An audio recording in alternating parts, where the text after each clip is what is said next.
गुलशन आहे सहाबा जो मुल्क पाकिस्तान सजो है। गुलशन आहे सहाबा जो निकिरी वने हिन मुल्क मजे को दुश्मन आहे सहाबा जो।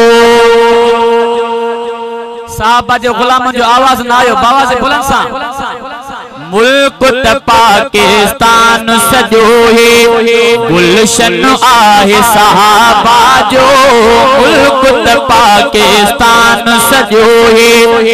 गुलशन आहे सहाबा जो निकिरी वने हिन मुल्क मजे को दुश्मन आहे सहाबा जो मुल्क पाकिस्तान सजो है।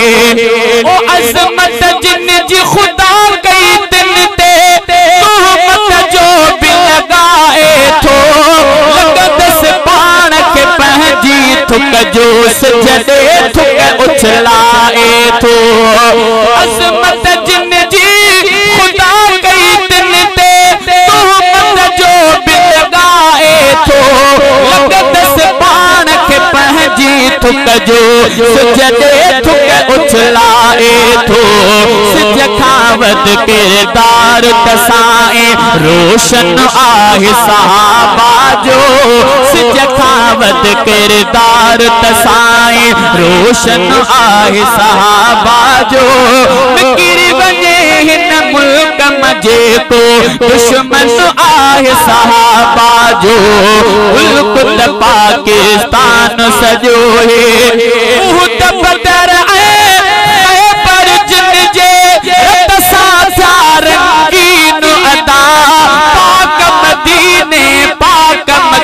जी शाहिद आहे ज़मीन अदा पाक मके पाक मदीन जे शाहिद आहे ज़मीन अदा। लुट जी वयो जिते दीन जे खातिर कलमन आहे सहाबा जो। लुट जी वयो जिते दीन जे खातिर कलमन आहे सहाबा जो। निकिरी वने हिन मुल्क मजे को दुश्मन आहे सहाबा जो मुल्क पाकिस्तान सजो है। गुलशन आहे सहाबा जो मुल्क पाकिस्तान सजो है।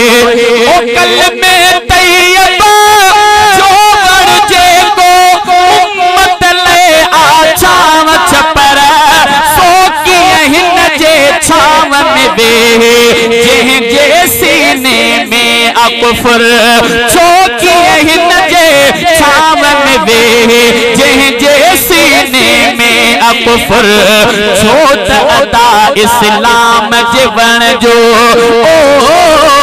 छोत अदा इस्लाम जीवन जो पन पन आहे सहाबा जो। छोत अदा इस्लाम जीवन जो पन पन आहे सहाबा जो। निकिरी वने हिन मुल्क मजे को दुश्मन आहे सहाबा जो मुल्क पाकिस्तान सजो है।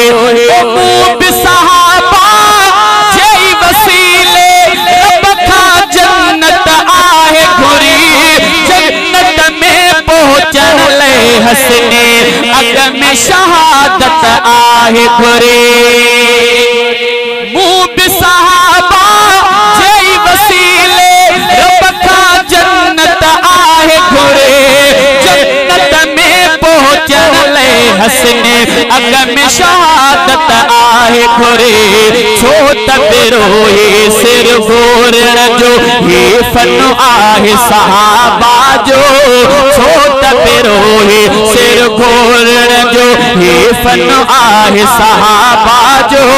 निकिरी वने हिन मुल्क मजे को दुश्मन आहे सहाबा जो मुल्क पाकिस्तान सजो है। ज़हन गुलामी खां आज़ाद